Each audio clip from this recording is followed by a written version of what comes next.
մոտ մեր ամենասիրելի հեռուստադիտող։ Գարնանային լույս բարի, իսկապես որ գարնան հոտը գալիս է, բուրմունքը, տաքությունը։ Մի բան ասեմ, ես այս տարի գարնան բուրմունք չեմ զգա, տաքությունը կա, գրիվ չեմ անում։ Ուղղակի գարնան բուրմունք չեմ զգացել։ Պետք է քաղաքից դուրս գաս մի քիչ։ Բայց ամեն տարի քաղաքում զգում էի։ Այս տարի կամ իմ քթի հետ է ինչ-որ բան պատահել, կամ էլ գարնան բույրը փետրվարի կեսերին է եկել։ Միգուցե, բայց իսկապես տաքացել է եւ բոլորիս տրամադրությունը այդ կապակցությամբ բարձացել է, բոլորիս հույսերը, որ ամեն ինչ կլինի շատ ավելի լավ, քան անգամ մենք մտածում ենք, շատացել են։ Այո, շատացել են, դա արևի հետ է կապված։ Արևի ջերմության Իհարկե, արևը կենարար է, անգամ արտահայտություններ ունենք, չէ՞, տենց ժողովրդական, որ ասում ենք, իհարկե, երբ կա արև, մի տեսակ ամենի, չեմ կասում են ամառային շոկ են, որ ապրել չի լինում, ենք իզի չէ։ Արև, որը որ լույս է տալիս ջերմություն է տալիս, ու մի տեսակ հավատում ես, որ ամեն ինչ լավ է լինելու, էլ չեմ ասում, որ բնությունը զարթոնք է ապրում, ու մի տեսակ դու էլ իր հետ հայտնի չէ թե Դե քանի որ մենք էլ ենք բնության մի մասնիկ, մեր բջիջներն էլ են բնության մի մասնիկ։ Գոնե ուզում ենք մասնիկ, դրան հավատալ, որ դեռ մի մասնիկ ենք։ Այո, մենք ամեն ձև պայքար բնության հետ կարծես թե, բայց բնությունը դեռ մեր բացքի թողը։ Մոտավորապես նման մի բան։ Բայց ինչպես Արտուրը երեք շատ կարևոր մի բան նշեց, գարնանը նաև որոշակի սրացումներ են լինում, լինում են տարբեր մարդկանց մոտ տարբեր սրացումներ, մի քիչ էլ զգուշ եղեք, բայց այսպես ասած մի քիչ մեծահոգի մոտեցեք այդպիսի մարդկանց եւ իրենց սրացումների։ Այնպես որ մեծահոգի մոտեցիր ինձ գոր, որովհետեւ մենք հիմա այդպիսի Արտուր տենց որոշեց երեք։ Ահա, ինձ թվում է Արտուրն էլ ունի, որ տենց բաներ է խոսում։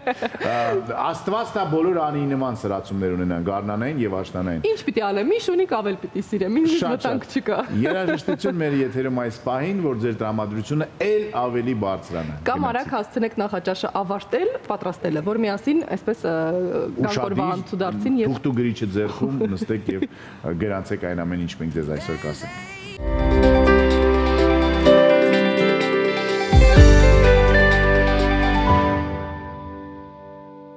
Այս գեղեցկությունն ունի 15 գրեմի եւ այլևս չունի ավելորդ քաշ, բայց ինչ որ բան կորցրել է։ Հաստատ դա այդպես է, մի տեսակ ինչ որ համովիկություն է կորցրել եւ ինչպես քիչ առաջ մենք որոշեցինք, նիհար մարդիկ, որոնք մի տարբեր ծնդակարգեր են հետևում։ Գերուկ մարդիկ, որոնք որ նիհարում են, մի քիչ հետո ինչ որ ներվ է իրենց մեջ մտնում։ Որովհետեւ սոված են, ով սոված մարդը չպել չի լինում։ Այո, մոտարապես նման մի, բայց ֆիքսել ենք, երեք ասացինք այդ մասին, որ Ադելը ոնց որ թե նշանվել է, դեռ պաշտոնակապես հայտարարված չէ, բայց եւ մենք հույս ունենք, որ երկացանկում ինչ որ բան է փոխվելու։ Ուրիշ բարեր, ուրիշ ելևէջներ։ Ինչ որ այո, երջանկության մասին, գոնե մի 2 ամիս որ նոր երկրի, էլի բան է, մի 10 տարի էլ դա կլսեմ։ Այո, հետո բալիկ կունենա, այլ ավելի կերջանկանա։ Արդեն ունի բալիկ, ոնց որ չի օգնում։ Նոր բալիկ, նոր կյանք։ Նոր բալիկ, նոր երկեր, այո։ Այո։ Իմիջիալոց երեք եք արդացել, որ ոչ բրիտանացի, կանադացի, ուրեմն գիտնականները ապացուցել են, որ կինը եւ բալիկը առաջին 15-20 րոպեները ծննդաբերելուց եւ ծնվելուց հետո երկուսն էլ բնական ուրեմն էնդորֆիններ են արտադրում, դրա հետ երջանկության բանը, եւ դա աշխարհի ամենաուժեղ եւ ազդեցիկ նարկոտիկ, այո, օպիատներ են, այո, այդպիսի, որ այդ երջանկություն, այդ ցավը եւ մայրիկի մոտ ցավը, իսկ երեխայի մոտ ստրեսը իրականում այդպիսի իրավիճակ է։ Եվ հետաքրքիր է, որ մարդկանց մոտ չի դա միայն, կենդանիների մոտ եւս, այո, որտեղ ինչպես գիտենք, կենդանիներից շատ շատերը ավելի հեշտ են եւ ունենում են եւ միանգամից կարծես թե ասում են իրենց, լավ, ինչի մաս էլի։ Մարտի 2-ն է այսօր, օրը 5 շաբթի, սիրելիներս, կան մի քանի կարևոր տոներ, որոնց մասին կցանկանանք, այո։ Այո, պատմենք դες։ Եվ այսպիսով,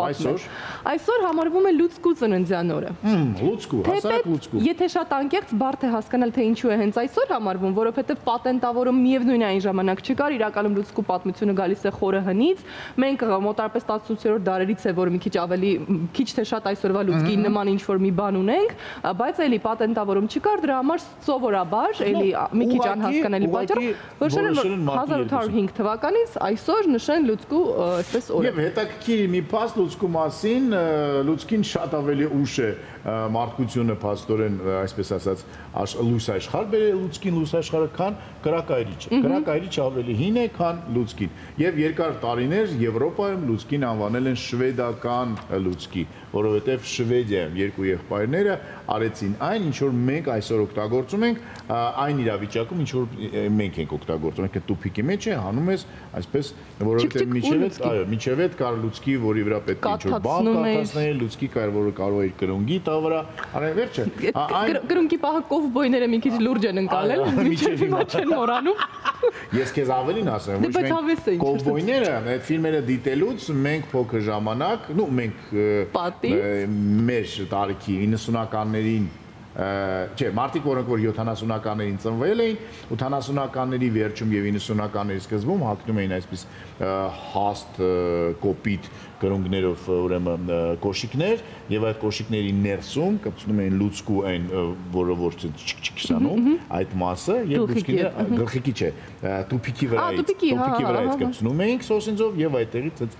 վառում ենք եւ դա այդպես կարծես թե հետաքրքիր մանկություն ամեն դեպքում մանկություն ասեցիր հիշեցի չեն կարող Անդերսենի հեքիաթը չհիշել լուցկին ես վախենում եմ ու սարսափում եմ ինքը շատ ցավոտ է շատ տխուր է ու մի տեսակ այն մեծերի մասին հեքիաթից է մանկական չի բացարձակ ես երբ որ պետ մանուկ աղջիկա մանուկ աղջիկա չեմ հիշում Անուշիկի թե Մանեի համար էինք առաջին անգամ ուզում ընթերցենք ու ես հասկացա որ դա բացարձակ մանկական հեքիաթ։ Կարծում եմ բոլորը հասկանում են ինչի մասին է խոսքը, եթե հանկարծ բացեք թողել կամ ձեր ծնողներն են որոշել, որ պետք չի որ դուք փոքր ժամանակ սա կարդաք, կարող եք ընթերցել ամեն դեպքում շատ ցավոտ է, ամեն ձեր սրտում հաստատ հետ կթողնի։ Բայց շատ գեղեցիկ դրվագներ կան իհարկե այդ հեքիաթում, որ աղջնակը վառում է այդ լուցկին եւ այդ լուցկու կրակի մեջ տեսնում էր եւ բոլոր երազանքները։ Բայց ցավոք սրտի ինչի հիման վրա նաեւ պատմության հիման վրա ամենատարբեր ստեղծագործություններ են, այո, գրվել ֆիլմեր, բեմադրություններ եւ այլն, կարող եք գուցե նման մի բան անել, բայց դե միշտ բնօրինակ ավելի լավն է, չէ՞, Անդերսոնը ավելի լավ է հեքիաթը կարդալ, գոնե մեկ անգամ։ Հետո մեջալից Անդերսոնը երբեք պապա չի դարձել եւ անգամ իր ամբողջ կյանքի ընթացքում ոչ մի կնոջ չի դիպչել։ Այդպիսի խնդիրներ ուներ նա։ Չեմ կարծում դա խնդիր է, դա որոշում է։ Կամ էլ դու ինձ լավ ես։ Ծննդյանորը մանրամասն դա։ Հետո կխոսենք, այո։ 1796 թվականին այսօր Նապոլեոն Բոնապարտը շատերին շատ հայտնի սիրված ոչ թե այն հոգեբուժանի Նապոլեոնները, այլ իսկական նշանակվեց ֆրանսիական բանակի հրամանատար։ Քո կյանքում սա ինչ-որ բան փոխում է։ Լսի, Նապոլեոնին ես առհասարակ լուրջ չես վերաբերվում։ Ոչ թե լուրջ չեմ վերաբերել, շատ հակասական եմ վերաբերվում, որովհետև մեկ այս կողմ, մեկ այն կողմ, մեկ այդ մարդը հանրապետության կողմից էր, մեկ այդ մարդը ասում էր ոչ, ես եմ ամենագլխավորը եւ պետք է կյանքի ընթացքում այնքան անձնային աճ ունենալ, որ որոշումները փոխվեն։ Բայց դե այն որ Նապոլեոնը պատմական գործիչներից ամենակարևորներից է ոչ միայն ֆրանսիական պատմության համաշխարհային, դա փաստ է եւ դրա մասին կարելի է այստեղ կարելի վերջակետ դնել։ Այո, իսկապես քանիսն են եղել, տեսպես մենք միշտ ասում ենք Նապոլեոն եւ ի վերջո ինչպես քիչ առաջ ասացի հոգեբուժարանում շատ մարդիկ կան, որ հենց Նապոլեոնն են որոշել, որ իրենք են, հետեւաբար ոչ թե այլ բան, այլ Նապոլեոն։ Ոչ թե օրինակ Արգիշտի եւ այլն։ Կամ Ալեքսանդր II։ Տեսնում եք Նապոլեոնի հեղինակությունը իրենից առաջ է։ Բավականին անգամ այնտեղ։ Թեպետ միայն հեղինակությունը, ոչ հասակը։ Անցնենք առաջ սիրելի հեռուստադիտող 1800 թվականին հենց այսօր ծնվել է ռուս բանաստեղծ Եվգենի Բարատինսկին։ Բարատինսկու մասին կարելի ասել մեկ բան շատ կավոր, նա եղել է Ալեքսանդր Պուշկինի մտերիմ ընկերներից մեկը, նրանց եռյակն էր Պուշկին, Բարատինսկին եւ Դալվինգ եւ որպես պոետ միգուցե իհարկե այդքան վառը չէր ինչպես Պուշկինը եւ անգամ Քուխելբեկերը օրինակ, բայց որպես ընկեր, գործընկեր, գոլեգա Բարատինսկին մնաց պատմության մեջ այդպես։ Բայց եւ այնպես, եթե սիրում ենք պոեզիա, նա ունի շատ ստեղծագործություններ, որոնք սիրտը շոյում են, հատկապես որոշ տարիքում, մի քիչ ավելի երիտասարդ, քան ես ու դու ենք իհարկե, այնպես որ կարող եք իհարկե, եթե չեք ժամանակին չեք կարդացել, մի երկու բան կարդալ, կսիրեք։ Այս հայերեն թարգմանություն կլինի, բայց կարելի է բնօրինակը ռուսերեն իստում է, այո։ Գերմաներեն հոչի որ դժվար լինի, բնօրինակը միշտ ճիշտ է։ Մինչալուց երիտասարդ ժամանակներից Բարատինսկին ուսումնասիրել է, այսինքն բացի ռուսերենից իմացել է իտալերեն, ֆրանսերեն եւ գերմաներեն, որովհետեւ պարզ պատճառով նա ծնվել է ազնվականների ընտանիքում եւ նրա առաջին ուսուցիչը դյացկան, ինչպես ասում էին, կամ քերին, որը որ դաստիարակել եղել իտալացի ազգությամբ եւ նա մանկուց իտալերեն խոսել է ռուսերենից։ Ո՞վ չեմ սխալվում, Իտալիայում էլ մահացել է, չէ՞։ Հա, ուներ այդպիսի հնարավորություն ռուս պոետները։ Կարող էր իրեն թույլ տալ։ Այն ժամանակ, այո։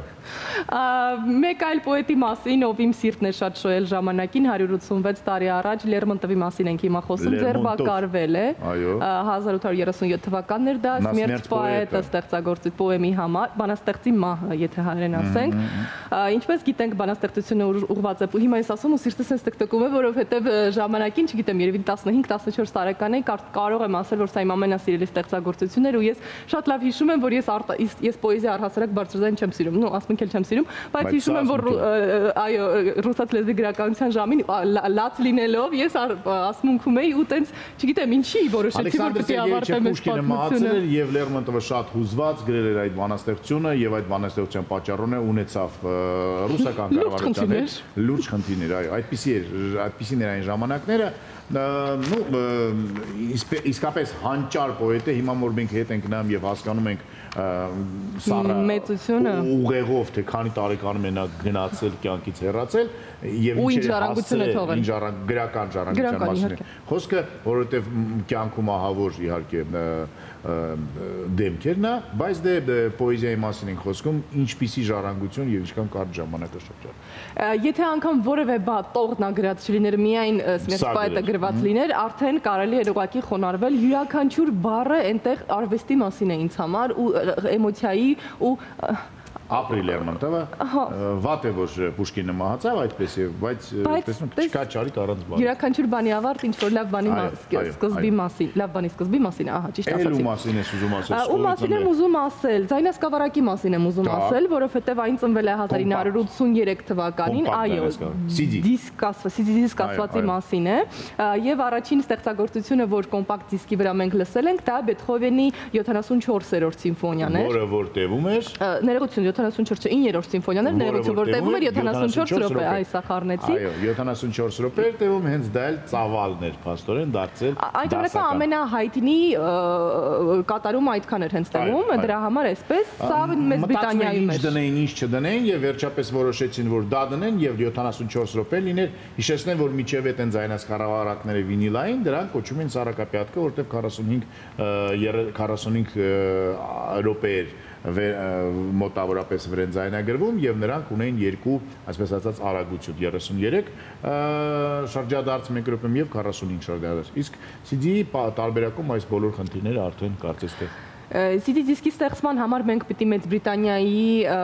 Բրիտանիային գլոբալ այսպես շնորհակալություն հայտնենք, իսկ եթե մի քիչ ավելի մանրամասն Philips-ին, Sony-ին եւ Polygram-ին, սա համատեղ իրար հետ պայմանավորվել էին եւ ստեղծեցին համատեղ գյուտեր ստեղծագործություններ նվերեր աշխարհին, ինչեւէ դրանից հետո դե պատմությունը գիտեք, հիմա արդեն որ ասում է CD դիսկ միայն Արտուրն է ոնց որ ուրախանում, բայց Չէ, Արտուրը վինիլների վրա է ուրախանում։ Նաեւ, բայց CD դիսկերից էլ է շատ ուրախանում։ Ես էլ ունեմ մեծ հավաքածու CD դիսկների, բայց այսօր իհարկե մեր երեխաները մեզ վրա ծիծաղում են եւ անհաց չեն հասկանում դե ինչ է դա։ Չէ, բայց մոտեցեք, հիշեք որ գարուն է։ Ես ուզում եմ ասեմ, որ գիտեք ինչ կա։ Կգա օրինակ մեկ օր, որ օրինակ այսօր Դավիթաշեն ջուրը կտրել էին։ Կտրեն հոսանքը, ինտերնետը, չգիտեմ ինչը եւ ինչ, ուր է ձեր ձայնադարանները։ Ու որ հոսանքը կտրեն, դու անպայման դիսկը կլսես, չէ։ Գոնե ինչ որ բանով սենց մի բանով կտտես։ Ինչ որ բանով սենց անելը չի փրկի։ Անցնենք առաջ սիրելի հեռուստայտող 1933 թվականին գալիս ենք կամած մեր օրերը Նյու Յորքում տեղի է ունեցել եւ դեպի ինձ կարծես թե տեղի է ունեցել King Kong ֆիլմի պրեմիերան, էլի շատ հուզիչ, այսօր լացելու առավոտ եմ տեսա։ Հիշում եք չէ՞ այն կադրը, որ King Kong-ի թաթիկի մեջ, այո, նա թաթիկի։ Նո, այո, ոնց որ ես ասեի թաթիկ։ King Kong-ը իհարկե դասական ֆիլմերից է, որը որ պարբերաբար կրկնվում է եւ այդ թեման կարծես թե անվերջ է, բայց 33 թվականին մարդիկ ոչ էլ այդքան հույս ունեն։ Բաները նկարեցին, դրեցին մի կողմի վրա, բայց արի ուտես որ ինչքան երկար կյանք ունեցավ։ Իսկապես որ երկար կյանք ունեցավ 1853-ին մի քիչ հետ գնանք, որովհետեւ կարևոր բան ենք բաց թողել ասելու, Կարամուրզան էր ծնվել։ Այո։ Մենք այս մասին չխոսել չենք կարող եւ իհարկե շատ լավ է որ նա ծնվել է 1956-ին էլի գանք նախորդ դար Մարոկոն դարձել է անկախ Ֆրանսիայից, շնորհավորում ենք մարոկացիներին, եթե ճիշտ եմ ամեն ինչ ասում, եւ այսօր շատ կարևոր օր է աշխարհում, որ յուրաքանչյուրիս մասին է, այսօր աշխարհում նշում են դեռահասների, թինեյջեր ասվածի հոգեվոր առողջության ուզում եմ ասել կենոց, խմում են կենոց, հոգևոր առողջության օրը, այսինքն եւ կարգախոսը շատ լավն է, it's okay that you are not okay։ Ամեն ինչ նորմալ է, որ ինչ որ բան նորմալ չի, դա ժամանակավոր է, ամեն ինչ կանցնի, որևէ մեկը մենք եթեից առաջ դրա մասին խոսում ենք, շատ կարեւոր է մարդիկ բոլոր այդ էտապները իրենց կյանքում անցնեն։ Այո։ Դե ինչ, շնորհավորում ենք բոլոր այն մարդկանց, որ ու եթե դուք 35, 40 եւ ավելի բարձր տարիքի եք ու ձեզ համար այս կյանքում ինչ որ բան նորմալ չէ, դա էլ է նորմալ, դա էլ կանցնի, կապ չունի որ դուք թե ինչ տարիքում եք, երբեմն լինում է մարդկանց կյանքում ամենատարբեր փուլերը, որ ինչ որ բան նորմալ չէ։ Նորմալ ու աննորմալի միջև այդ սահմանը շատ բարակ է եւ միգուցե անգամ գոյություն չունի։ Այ գովազդը մեր եթերում գոյություն ունի եւ այս պահին գովազդ շանթի եթերում գնացինք։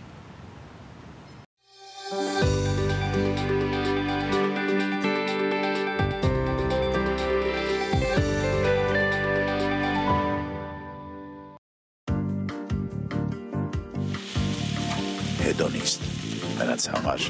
ովքեր փնտրում են նոր համեր և սիրում են ներդաշնակ միջավայր։ Hedonist, նրանց համար, ովքեր ունեն հաճույքի մասին սեփական պատկերացումը և գերադասում են բովանդակությունը ձևից։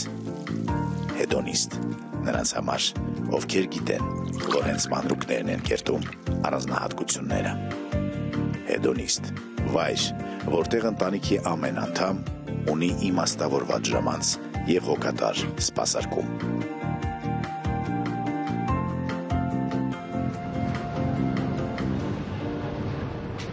Hedonist, Լեոյի 52։ Շնորհակալություն Hedonist-ին, Hedonizm-ը լավ բան է, իհարկե։ Անկախ նրանից ով ինչ է մտածում, միևնույն է լավ բան է։ Որ երկրում ինչ է մտածում։ Այո, գնացինք առաջ։ Ինքնատիպ ձեռագրով եւ առանձնահատուկ մոտեցման բաճկի ընկնող ավանգարդ ծաղկի սրահն էլ է մեր գործընկերը, որը բացի իր թարմ եւ բազմազան տեսականուց առաջարկում է իր ֆլորիստիկայի պրոֆեսիոնալ դասընթացները եւ մի շարք այլ ծառայություններ, ինչպես միջոցառումների պլանավորումներ, յուրօրինակ դիզայնի, քեյթրինգի, այնպես էլ վիդեո եւ ֆոտո ծառայություններ։ Ծաղկի սրահը 2 հասցե ունի։ Արդեն մեկը հին ու բարի Սարյան 1 հասցեում, մյուսը նոր ու բարի,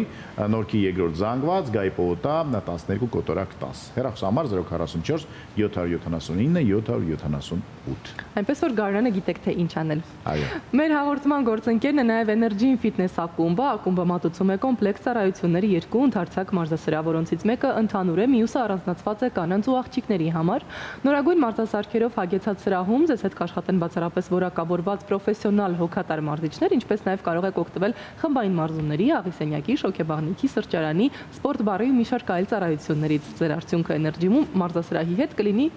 երաշխավորված 100%-ով։ Հասցեն է Պարուր Սևակի 51 կոտորակ 2, գնացեք Energy-ում եւ զբաղվեք ձեզանով, ձեր մարմնում։ Այո, եւ թույլ տվեք մարմնին մոռանալ, որ ձմեռ է։ Այո, այո։ Մեր գործընկերն է նաև Organicus մուլտիբրենդային խանութների ցանցը, խանութ սրահներում ներկայացված են 2000-ից ավել օրգանական ու բնական խնամքի կոսմետիկ միջոցներ, նախատեսված դեմքի, մարմնի եւ մազերի համար։ Սրահներում ներկայացված է նաև էքսկլյուզիվ տեսականի, որն ունի օրգանական կոսմետիկայի միջազգային հավաստագիր։ Կանանց տոների հետ կապված խանութներում գործում են զեղչեր, այնպես որ շտապեք, սիրելի տղամարդիկ, ու նաև կանայք։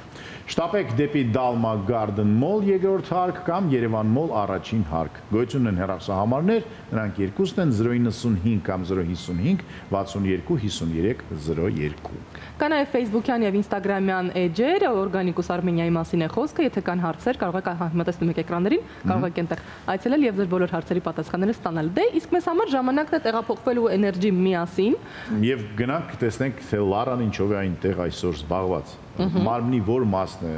ավելի շատ ինչ անում, զարգացում։ Որ մասն է ուշադրության կենտրոնում այսօր։ Լարայի։ Գնացինք։ Գնացինք։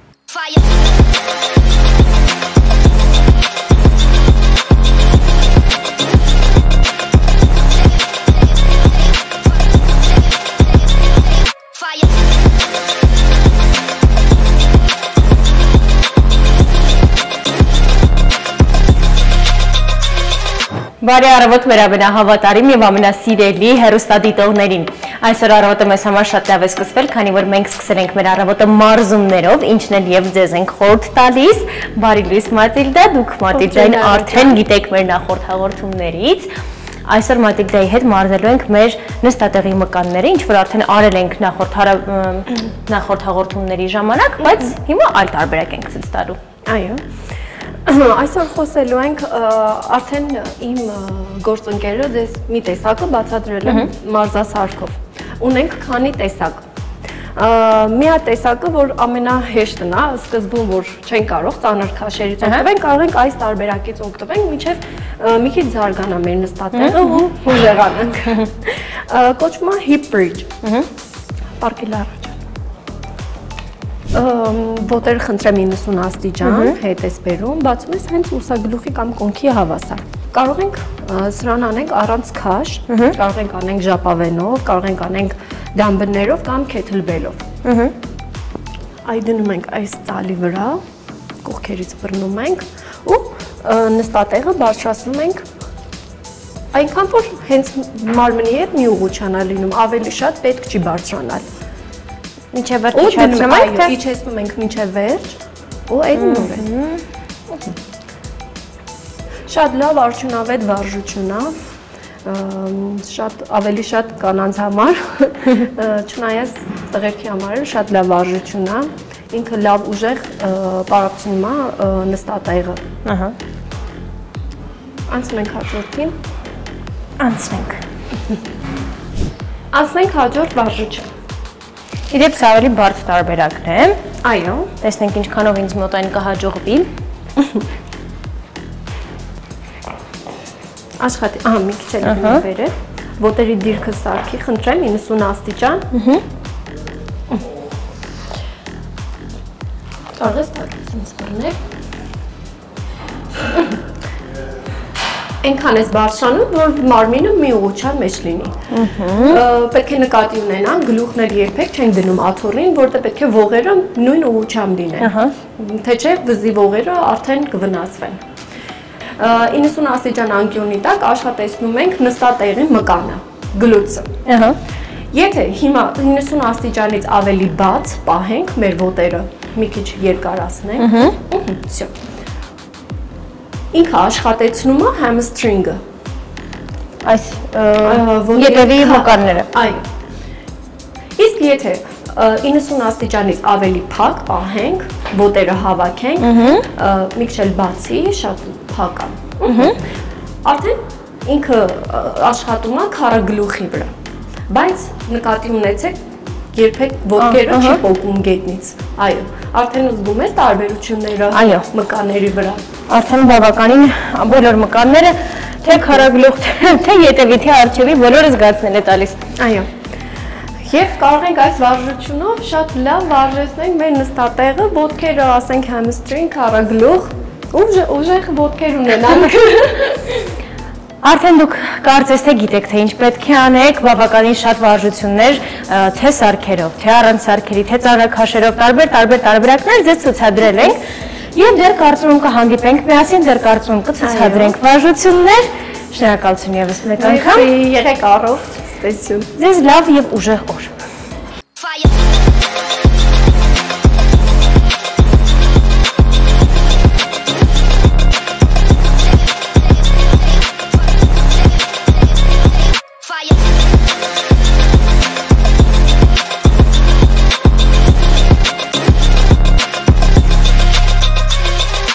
Դե ինչ, եթե դուք չունեք ձեր, այսպես ասած, օրգանիզմում բրազիլիական գեներ, շատ կարևոր սա։ Անկախ նրանից, թե ինչ գեներ ունեք ձեր օրգանիզմում, միևնույն է բրազիլիներին պետք չի։ Չէ, բայց մկանը չէ, ինքն էլ պիտի ամուր լինի ամեն դեպքում։ Շարունակելով Լարայի միտքը, լավ, ուժեղ, ամուր, մոտարապես նման մի բան ասեց, նաև առողջ եւ անվտանգ որ պիտի ցանկանա, որտեղ ամեն անգամ երբ սկսում են ինչ-որ բաներ անել Լարայի հետ, ուզում եմ ասեմ, զգուշ ինքը դեռ մեզ պետք է։ Այո։ Կարևոր մարդ։ Գնահատեք այո Լարայի տանջանքները, հանուն ձեզ տեսեք ինչերի միջով է անցնում։ Так, իսկ հիմա խոսելով գեղեցկության մասին, պիտի խոսենք մի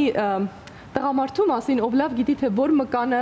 ինչպես աշխատացնել եւ ինչպես մարզել։ Խոսքը Ցիսկարիձեի մասին է։ Մարդ, ով ինչպես հասկանում ենք բալետային աշխարհում, երևի թե ամենակարևոր դերերից մեկը ունի, տարբեր տարիների մասին ենք այստեղ խոսում եւ դարաշրջանների։ Այս պահին նա, ինչպես գիտենք, Պիտերբուրգի, հա։ Սանկտ-Պետերբուրգի Մարիյան թատրոնի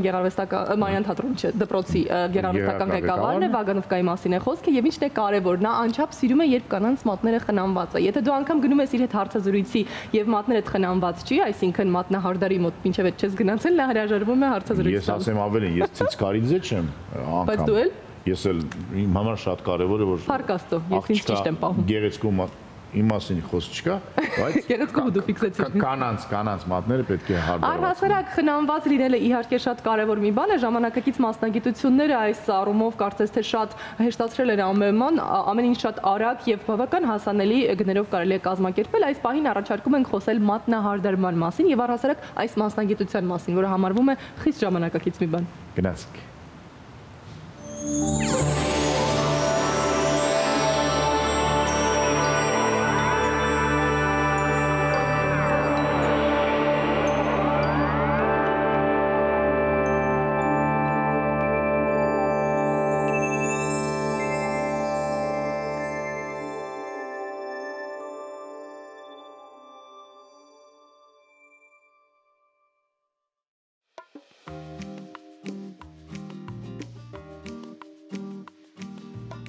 Գեղեցիկ եւ խնամված եղունգները լրացնում են կնոջ կերպարը։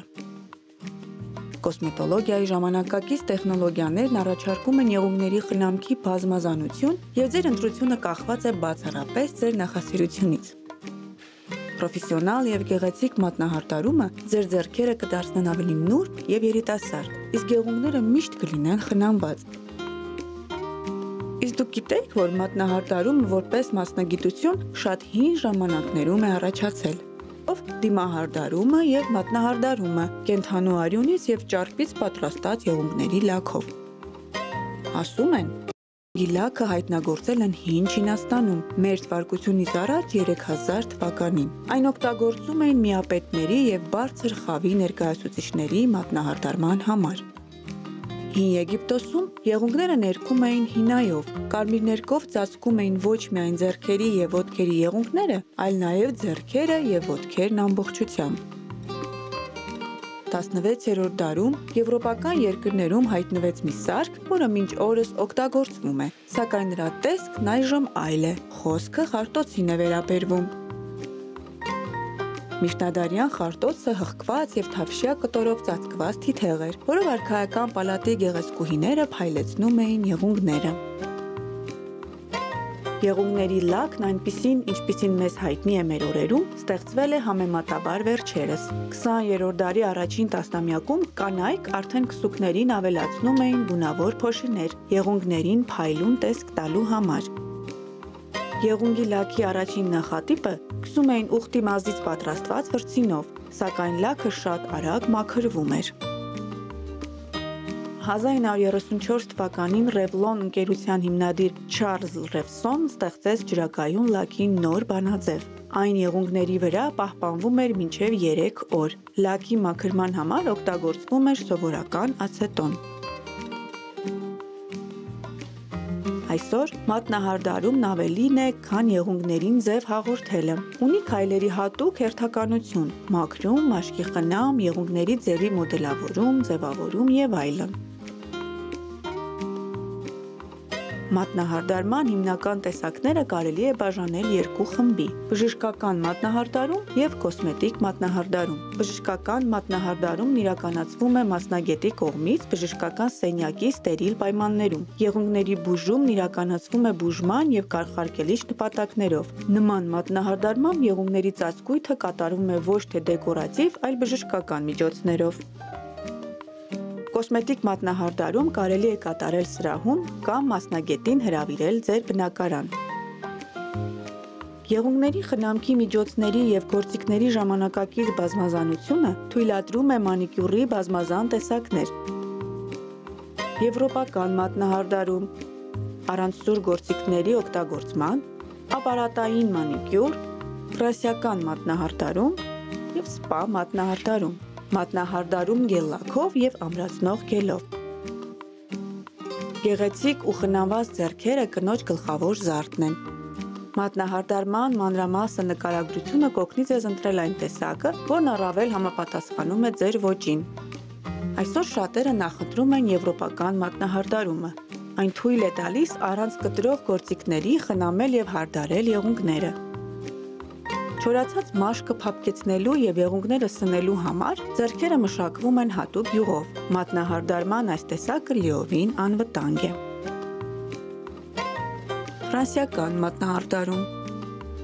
Մասնագիտական լեզվով այն կոչվում է French։ Այս տեսակն աչքի է ընկնում բնական եւ նուրբ տեսքով։ Հարմար է ցանկացած առիթի եւ հանդերձանքի համար։ Ֆրանսիական մատնահարդարումը ստեղծել է Օրլի ապրանքանիշի հիմնադիրը 1976 թվականին։ Ֆրենչի գլխավոր տարրը եղունգի սպիտակ ծայրն է, իսկ եղունգի մնացած հատվածը ծածկվում է մաշկագույն լաքով։ Սպա մատնահարդարում Մատնահարդարման այս տեսակն օգնում է վերականգնել մաշկի ջրային բալանսը, երիտասարդացնել մաշկը, վերացնել եղունգների չորությունը եւ փխրունությունը։ Սպա մատնահարդարումը կարող է տևել մինչեւ 3 ժամ։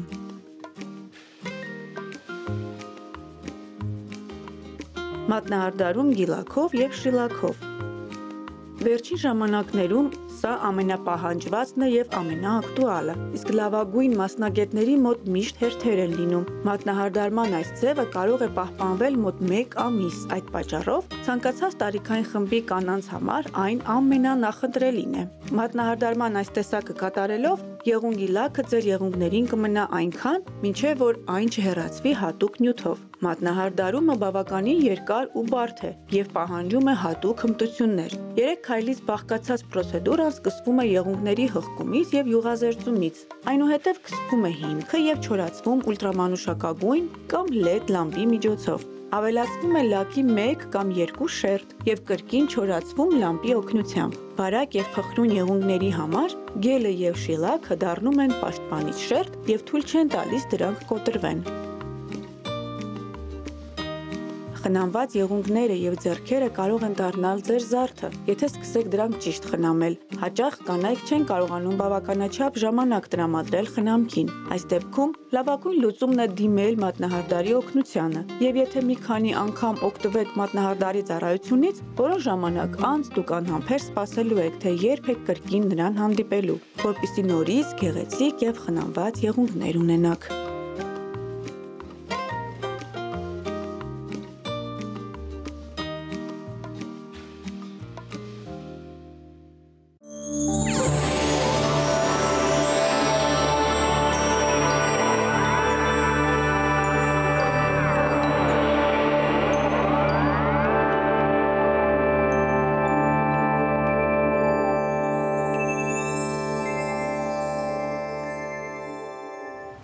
Մատնահարդարի մասնագիտությունը իհարկե բավական պահանջված մասնագիտություն է, բայց այն նաև շատ բարդ է, հետևաբար եթե ուզում եք լավ մասնագետ ուզում իհարկե, եթե ուզում եք լինեք այս մասնագետը, ապա այո, կարող եք գտնել ինֆորմացիա, կան շատ դասընթացներ, որ պրոֆեսիոնալները անցկացնում են եւ գուցե վաղը դուք գտնեք ձեր երազանքի մասնագիտությունը հենց այս ոլորտում։ Իսկ հիմա կգտնեք ձեր երազանքի գովազդը մեր կամ մեր երազանքի գովազդը։ Գովազդը։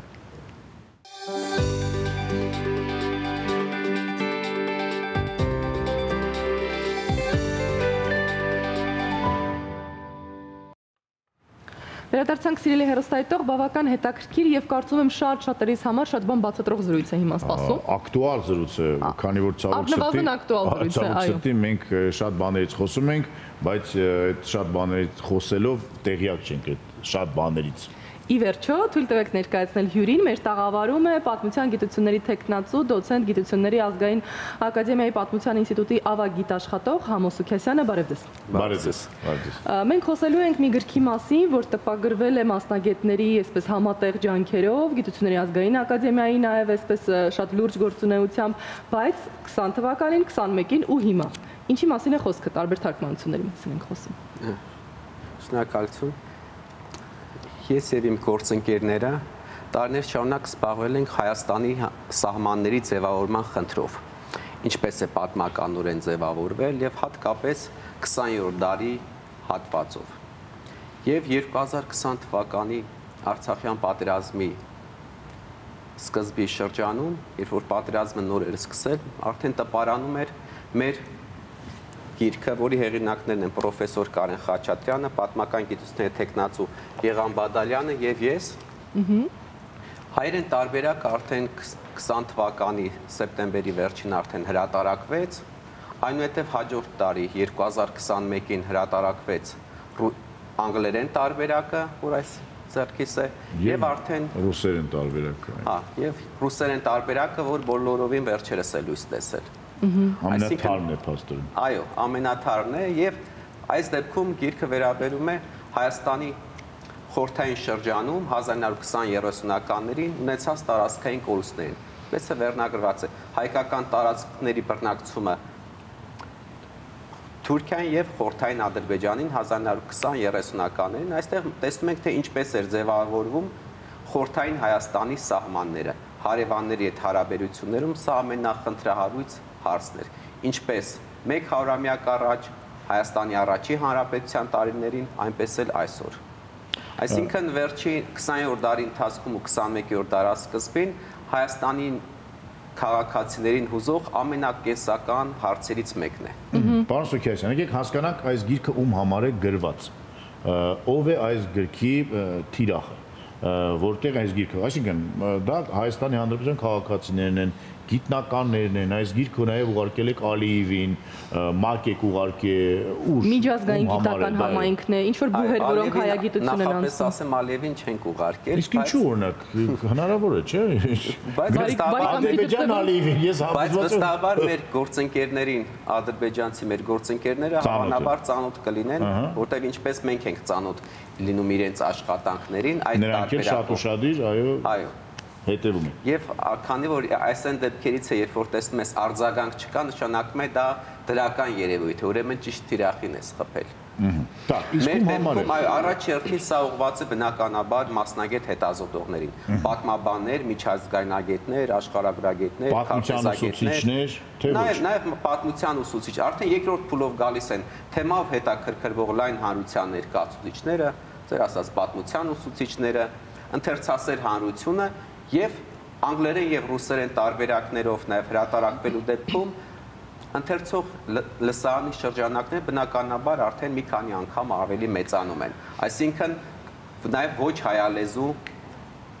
ընթերցող մասաներին է հասանելի դա։ Վաճառվում է սա ինչ-որ։ Այո, վաճառվում է, 20 թվականից սկսած հայերն են նաեւ ասեմ դες որ նաեւ զգալի վաճառք է եղել, որովհետեւ ցավոք սրտի թեմայի արդիականությամբ պայմանավորված նաեւ որոշակի հետաքրքրություն կա գրքի նկատմամբ, նաև դա մեզ դրդեց, որ նաև բնականաբար եւ անգլերեն եւ ռուսերեն տարբերակները հրատարակենք։ Հայաստանի Երևանի գրախանութներում վաճառվում է։ Հասանելի է հասանակ մասնագործի համար։ Եթե մենք խոսենք միջազգային, այսպես բուհերի բարձրագույն կրթություն ապահովող հաստատությունների մասին, որոնք անցնում են հայագիտություն եւ կամ պարզապես պատմաբանական, հանրույթ են տեղել բնականաբար կա։ Կան ինչ-որ համագործակցություններ մեր գիտությունների ազգային ակադեմիայի հետ, պայմանական որևէ բան է ստեղծվում, որը կարևոր արժեք ունի գիտական համայնքի համար, ինչ-որ փոխանակումներ, այնտեղ ուղարկել, այնտեղ դասընթացներ, գուցե ձեզ հրավիրեն դասընթացները եւ այլն, ինչ փուլում է սա։ Համագործակցություն կա եւ տասնամյակների պատմություն ունի, մանավանդ հետխորհրդային տարածքի հետ կապված եւ ոչ միայն։ Մանավանդ սա այնպեսի թեմատիկա է, որ նման թեմատիկայով բնականաբար, որ շատ նուրբ խնդիր է, դժվար է ակնկալել համագործակցություն ոչ հայազգի հետազոտողների հետ, որովհետեւ խնդիրները շատ նուրբ են։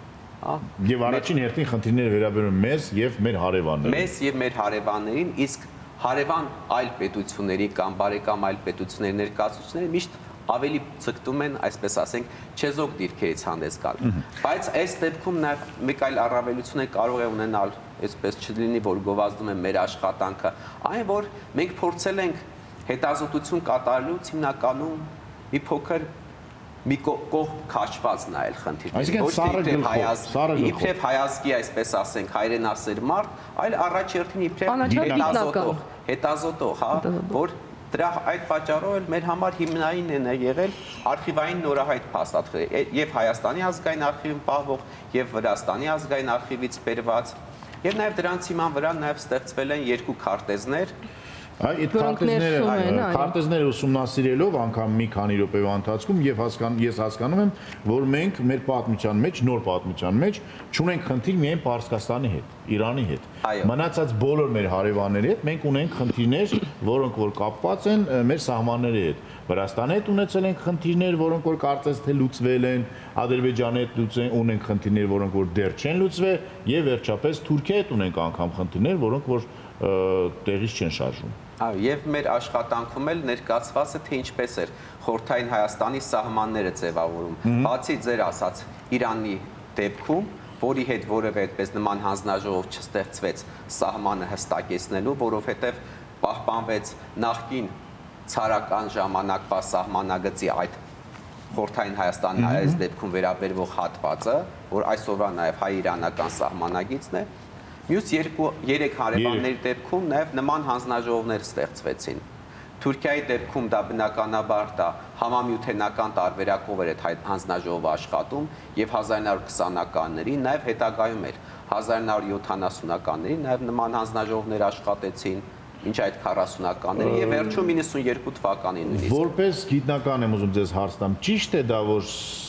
սովետական երկիրը, մեր Սովետ միությունը 56-57 թվականին վերջնական հանել է բոլոր պրետենզիաները դեպի Թուրքիա տարածքային։ միջև այդ ունեցել է այդ պրետենզիաները, Ղարսի հետ կապված, նման հայտարարություն կա, որ Խորհրդային Միության արտաքին գործերի Մինիստրությունը 1953 թվականի մայիսի 30-ին նման հայտարարությամբ հանդես եկավ, վստահեցնելով թուրքական պետությանը, որ Խորհրդային Միությունը տարածքային պահանջներ չունի։ Եվ վերջ, այդ հարցը փակվեց դրանով, թե Խորհրդային Միության համար փակվեց։ Իսկ մեզ համար Ես կարող եմ անդրադառնալ, որ Հայաստանի նախորդ տարիներին, այսինքն 91 թվականից մինչև այսօր Հայաստանի որևէ ղեկավար չի հայտարարել, որ ինքը Թուրքիայի նկատմամբ տարածքային պահանջներ ունի, ընդհակառակը, հակառակ հայտարարությունների ենք մենք ականատես եղել։ Օրինակ։ Եվ Տեր-Պետրոսյանն է այդ նման նավատիպ հայտարարություն արել եւ Ռոբերտ Քոչյանի շրջանում, եւ դա նորմալ է։ Այսինքն եթե Հայաստանը հավակնություններ հանդես բերի այլ պետության տարածքների նկատմամբ, դա լրջագույն մարտահրավեր է, նաև անվտանգային մարտահրավեր է եւ իմ տպավորությամբ նաև այսօր էլ նման հարց չի քնա։ Այլ բան է պատմաբանների շարադրանքը, հանրության մի մասի կամ թեկուզ մեծ մասի ունեցած վերաբերմունքը, այլ բան է քաղաքական իրողությունը։ Իսկ եթե այդ քաղաքական իրողությունը բերենք Թուրքիայի սահմանից այս կողմ Ադրբեջանի սահմանին, որտեղ Վրաստանի հետ էլ կարծես խնդիրներ կան, որոնք որ լուծվել են, Ադրբեջանի հետ հիմա մենք ունենք խնդիրներ, թե չունենք։ Իհարկե ունենք խնդիրներ։ Ունենք խնդիրներ պայմանավորված հենց այն հանգամանքով, որ որպես այդպիսին վերջնական սահմանագիծ անկախ հանրապետությունների կողմից հաստատված գոյություն չունի։ Տեսեք, Վրաստան դեպքում էլ մասնակի մենք ունենք մոտ 30%-ը սահմանագծի, վերջնականապես սահմանագծված չէ։ Այսինքն կան որոշակի հատվածներ, որոնց վերաբերյալ կողմերն ունեն տարբեր մոտեցումներ, բայց քանի որ երկրների միջև հարաբերությունները բարեկամական են, սովորական անհատները նույնիսկ այդ տարածքներում բնակվողները չեն զգում այդ խնդիրը, որ մի քանի մետր այս կողմ կամ այն կողմ մեկ այլ հանրապետության սահման է կամ վերջնականապես սահմանագծված չէ։ Այլ է հարաբերությունները Ադրբեջանի դեպքում, որովհետև 90-ականների սկզբից սկսած փաստացի հայ-ադրբեջանական սահմանը դարձել էր շփման գիծը, հա, որ տեղաշարժվել էր եւ 90-ականներին էր տեղաշարժվել նախկին նյութենական հանրապետությունների սահմանագծից եւ վերջին 2020 թվականի պատերազմից հետո եւ հատկապես 2021 թվականի ընթացքում։ 21-22-ին նաև Ես շատ ներողություն եմ խնդրում, թույլ տվեք կարճատև կոմերցիոն դադարով զրույցը ընդմիջել, հետո վերադառնանք ու շարունակենք այս կարևոր թեման։ Գովազ Շանթի եթերում։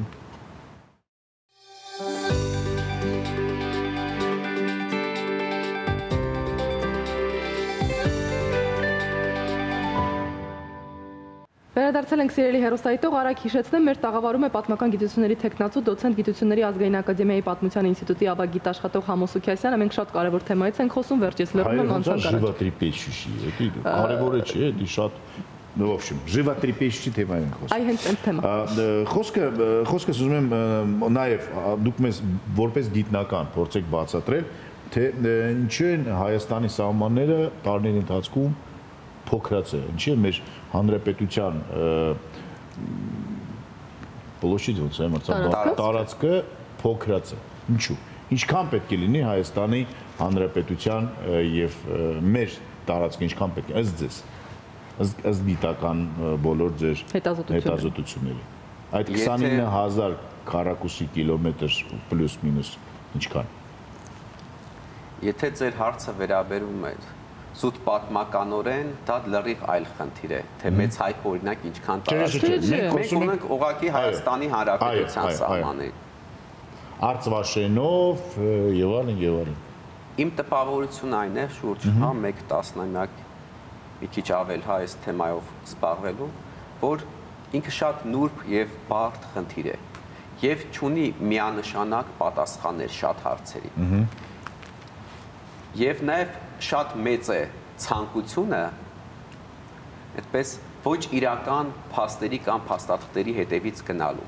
Դա նաև գուցե հանրային կարա հնչեղություն բերի։ Մեր հետազոտությունը նաև ցույց է տվել մի բարձ նաև գուցե այս դեպքում մեր համար արդեն բարձ դարձած ճշմարտություն, որ գուցե շատ դրական կարող է հնչել, որ մենք ուզենք թե չուզենք, դա նաև մեր կամքից չի կախված, իրավական հիմքերի առումով հիմնվել են խորհրդային շրջանի իրողությունների վրա, որովհետև Հայաստանի առաջին հանրապետության շրջանում ձևավորված վերջնական սահմաններ չեն եղել։ Հայաստանի առաջին հանրապետություն, նույնը նաև վրացական, ադրբեջանական առաջին հանրապետությունները 1918-20 թվականների,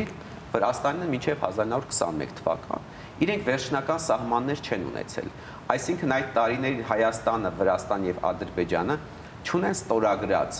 որևէ փաստաթուղթ, որ ճանաչում են միմյանց տարածքային կամ ամբողջականությունը կամ սահմանագիծը։ Կողմերը սպասում են, թե նման ինչպիսի որոշում կկայացնեն Փարիզում, այսինքն միջազգային հանրությունը եւ նաեւ գուցե նաեւ իմ տպավորությամբ մեկը մյուսին փորձում էր փաստի առաջ կանգնեցնել եվրոպացիների օգնությամբ։ Բայց նույն Սևրի պայմանագրում էլ հստակ արձանագրվեց, որ Ադրբեջանի եւ Վրաստանի հետ Հայաստանի Հանրապետության սահմանները պիտի բանակցությունների ճանապարհով հստակեցվեն։ Եվ եթե չկարողանային համաձայնության գալ, միայն այդ դեպքում եվրոպական արբիտրաժի պիտի դիմեն։ Բայց չհասցրեցին, քանի որ հանրապետությունները արդեն Ադրբեջանը խորհրդայնացած էր, Հայաստանն ու Վրաստանն էլ խորհրդայնացան։ Այո, եւ այս դեպքում մենք հիմնային փաստաթուղթը այս դեպքում մեզ համար փաստորեն դարձել է իբրև պատմական փաստաթուղթ։ Նա կյանքում մեծ առումով շատ չգործեց 1920 թվականի դեկտեմբեր 2-ի հայ-ռուսական համաձայնագիրը,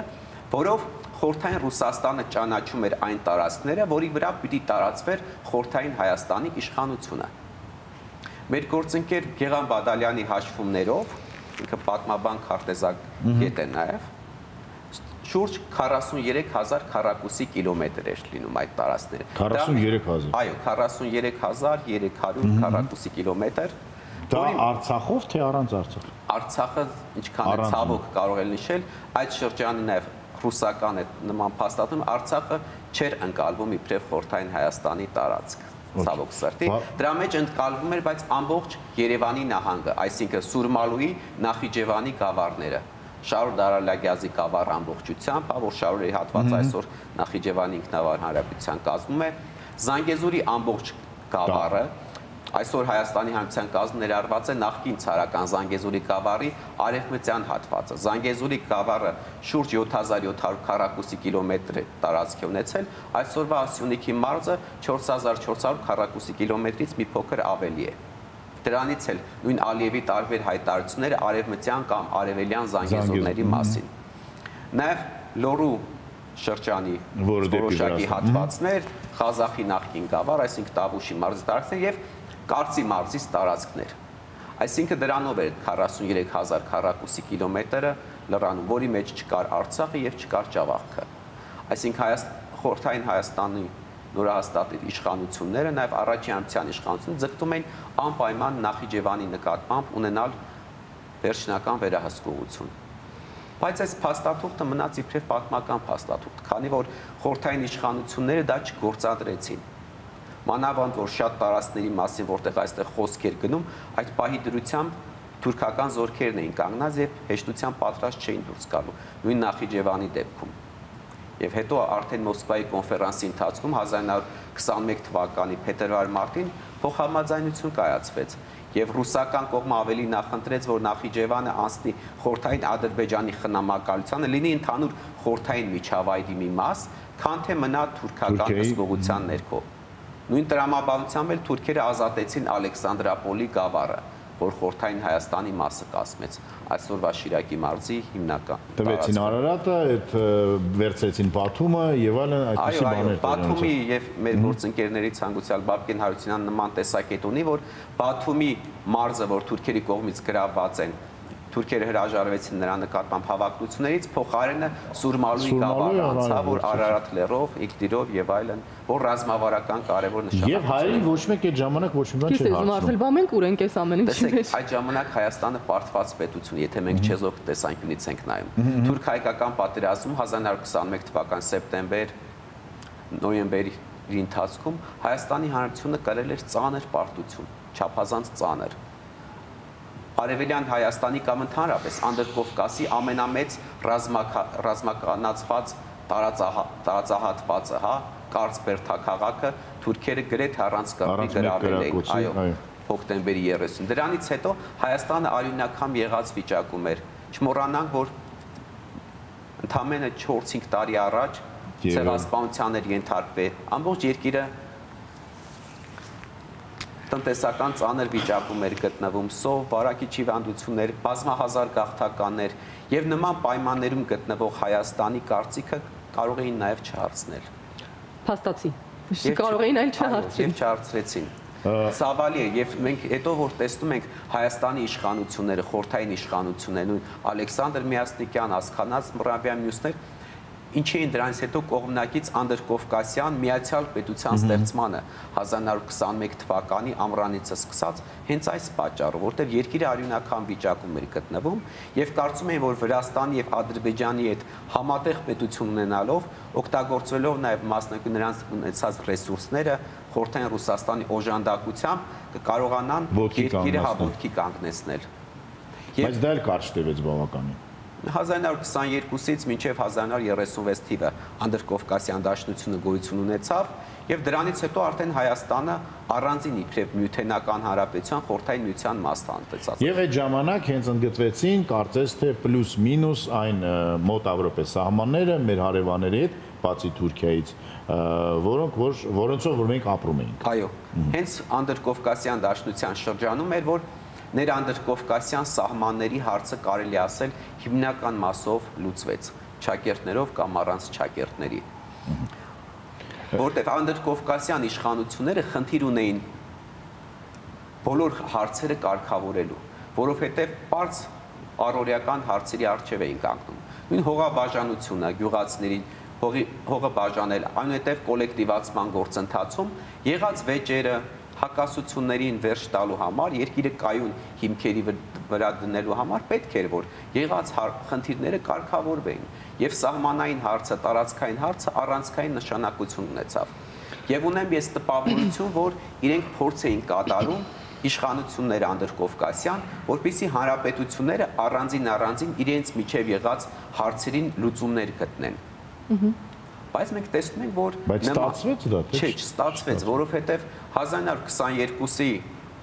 ամռանից սկսած մինչև 1927 թիվը նման բանակցություններ էին տեղ ունենում պարբերաբար, բայց վերջնական հանգրվանների չէին հասնում տարբեր պատճառներով։ Սկսած բնակչության մոտեցումները, տեղում բնակվողների կարծիքները, որովհետև խորհրդային իշխանություններն այդ տարիներին հակված էին տեղի բնակչության կարծիքը լսելու։ Վերջացրած տնտեսական, վարչական նպատակահարմարությունները, բնակչության բաշխվածության խնդիրը,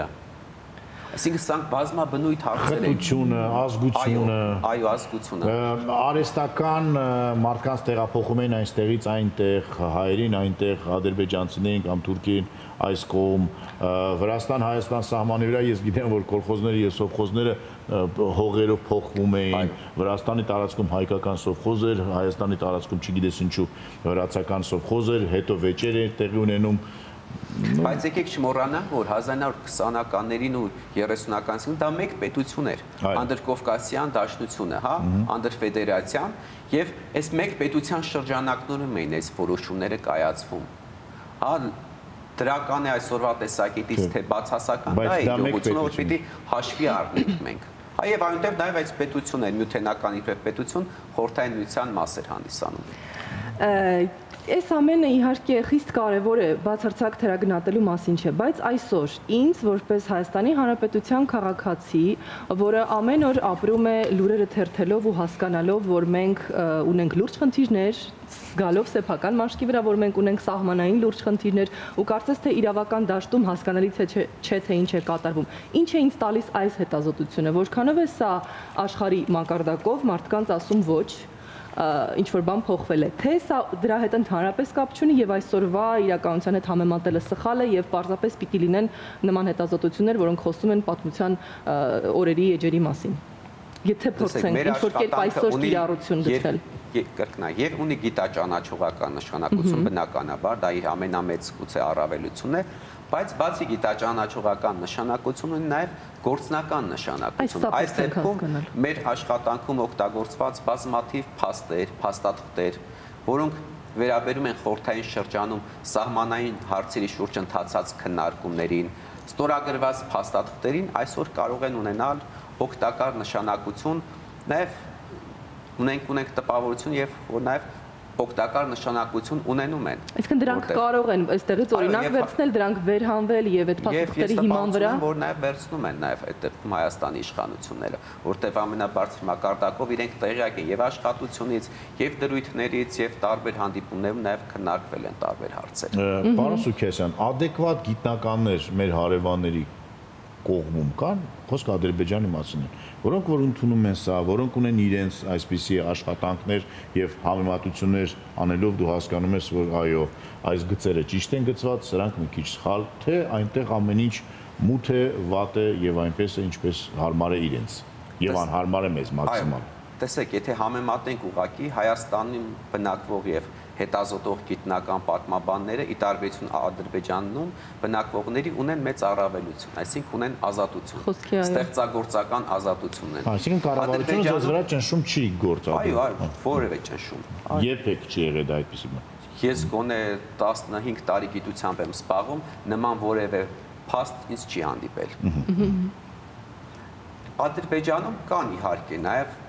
որակյալ գիտական աշխատանք կատարող եւ ունակ նման հետազոտողներ։ Ինչ վերաբերում նմանատիպ հարցերով զբաղվողների չարկում ադրբեջանցի, մեր գործիքներից մեկի անունը գուցե ես կարող եմ միայն տալ, Իգրար Նիֆթալիևի, որ կարդալով իր հետազոտությունները տեսնում եք ինքի խնդիրները պատկերացնում է հիմնականում։ Նաև արխիվային նյութ է օգտագործում եւ այլն, ուղղակի եթե իր աշխատանքներից դուրս թողնենք պաշտոնական վարկածով պարտադիր են թեզերը, որոնք կան, կտեսնենք նորմալ հետազոտություն։ Բայց նման հետազոտողներ, նման մակարդակի հետազոտողներ ցավոք սրտի մեր ադրբեջանցի գործընկերների շրջանում շատ չեն։ Դրանք եզակի են։ Եվ այս գործիչը, որ իրենց պատմության ինստիտուտի, այսինքն բարձրաստիճան նաև պաշտոնյանից է, բաժնի վարիչներից է, նման անհատներից է։ Բայց եթե մենք համեմատում ենք տարիներ առաջ իր գրածները եւ վերջի շրջանում 2020-ականների սկզբին արդեն իր ելույթները էականորեն տարբերում է։ Այսօր երբեմն ավելի քարոզչություն կա իր աշխատանքներում կամ նաեւ ելույթների ժամանակ, քան մենք տեսնում ենք օրինակ ընդամենը 1 տասնամյակ առաջ տպած իր գրքում։ Պարզ է, թեման շարունակենք, հիշենք մեր գործընկերոջը, գնանք գովազդի եւ վերադառնանք շարունակելով թեման, այո, մեր գործընկերն է օրգանիկուս մուլտիբրենդային խանութների ցանցը, խանութ սրահներում ներկայացված են 2000-ից ավել օրգանական ու բնական խնամքի կոսմետիկ միջոցներ, նախատեսված դեմքի, մարմնի ու մազերի համար։ Սրահներում ներկայացված է նաեւ էքսկլյուզիվ տեսականի, որն ունի օրգանական կոսմետիկայի միջազգային հավաստագիր, կանացտոմս տոների ընթരാճ, այո, խանութներում գործում են զեղչեր, այնպես որ շտապեք բոլորդ եւ տղամարդիկ եւ կանայք։ Շտապելու հասցեներն են Դալմա Garden Mall 2-րդ հարկ եւ Երևան Mall առաջին հարկ։ Հեռախոսահամարներ 095 կամ 055 62 53 02։ Facebook-յան եւ Instagram-յան հասցեները եւս հասանելի են, օրգանիկուս Արմենիայի մասին է խոսքը, տեսնում եք ձեր էկրաններին, մեզ մոտ կոմերցիոն դադար է, ինչից հետո կշարունակենք զրույցը։ Գովազդ։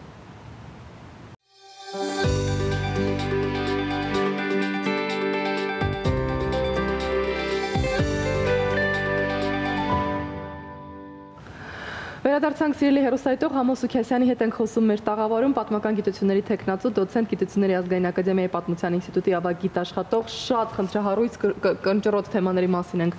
խոսում ու ես միևնույն է չեմ կարողանում հասկանալ թե ինչ է լինելու։ Ես ու իմ նման հազար ու շատ քաղաքացիներ, որովհետև ինձ համար երբ գիտնականը հետազոտություն է անում, գիտնականների մի խումբ հեղինակություն ունեցող հետազոտություն են անում եւ ասում են սա այսպես է, սա այսպես է, սա այսպես է, ես պատկերացնում եմ որ դա իրողություն է եւ եթե այսօր պիտի որևէ բան այսպես որոշվի, կառուցվի, կողմնորոշվի ըստ այդ թվականների, կոնկրետ այս պահին մենք խոսում ենք 20-30 թվականների մասին 1000-ներ, ինձ թվում է դա պիտի հիմք հանդիսանա, բայց երևի աշխարհը ինչ-որ սխալ եմ ընկալում։ Տեսեք, հետազոտողները թեման ուսումնասիրում են, գրում են, շարադրում են, փաստերն են վերհանում, տարբեր տարբերակներ առաջ քաշում, բայց որոշում կայացնում են ոչ թե գիտնականները, այլ քաղաքական գործիչները։ Բայց այդ որոշումները ի՞նչն է հիմք հանդիսանում, ո՞րն է աղբյուրը։ Չէ՞ որ այդ նույն գիտնականների աշխատանքը կարող է օգտակար լինել որոշումների կայացման ընթացքում։ Եթե նույն Հայաստանի եւ Ադրբեջանի կառավարությունների կողմից կա ստեղծված սահմանային հանձնաժողով, երկու երկրների կողմից էլ փոխվարչապետների մակարդակով ղեկավարում են եւ հանձնաժողովները, գիտեք, մի քանի հանդիպումներ են անցկացրել, բայց տպավորություն կա, որ այդ հանձնաժողովների աշխատանքում էական առաջընթաց չկա։ այլ որ լինի առաջընթաց եւ իրենք արդեն պատրաստ են խնդիրների արդեն դետալացված քննարկումների գնան։ Այս ժամանակ է ոչ պիտի օգնության գան աշխատանքները կարող են օգտակար լինել, նաեւ հետազոտողների կարծիքները։ Այլապես եթե տեսնում ենք հանձնաժողովի անհատական կազմին բնականաբար հրապարակված է ծանոթել բոլորս էլ հիմնականում պաշտոնյաներ են ընդգրկված եւ դա նորմալ է այս դեպքում։ Իսկ դեռ չի հասել այն փուլ, որ կարողանան նման աշխատությունները օգնության գալ։ Հարց լուծելու հույս կա եւ գովազդի ընթացքում դուք ասացիք շատ մի կարևոր եւ իմաստուն բան, որ ցավոք սրտի այսօր չի ընդունում ոչ մեր հասարակությունը, ոչ համոզված եմ ադրբեջանական, որ պետք է գնալ փոխզիջումների, որովհետև եթե յուրաքանչյուր կողմ կանգնի իր ասածի վրա, երբեք ոչինչ չի լինի, դա մի հատ առարկա չէ, որ երկու ոչխար գալիս են կամուրջի վրա եւ կոտորսներով իրար այնքան են բրթում, վերջը կամուրջը փլվում է ու վերջ։ Հիմա այսինքն մեկ ոչխարը պետք է մի քիչ էսկոմ գա, որ մյուսը կարողանա անցնի կամ այն մյուսը գնա առաջ։ Տեսեք, որ ընդմիջման ժամանակ խոսում ենք, ես նաև դա այդ օրինակը բերեցի, որ ինչպես է, եթե կան հակասություններ, եւ սահմանների շուրջ նաև տարբեր մոտեցումներ, խնդիրները փոխզիջումային տարբերակով են լուծում այն առումով, որ որոշակի հատվածում մի կողմն է զիջում, որոշ տարածք, մեկ այլ տարածքում մյուսն է, այսպես ասենք, առաջ գալիս կամ զիջում եւ փոխհամաձայնության Ես քեզ դու ինձ շատ հայտնի։ Այո, բայց նաև այս դեպքում մասնակիորեն կարող են հիմք իրենք վերցնել կողմերը խորհրդային տարիների նաև որոշ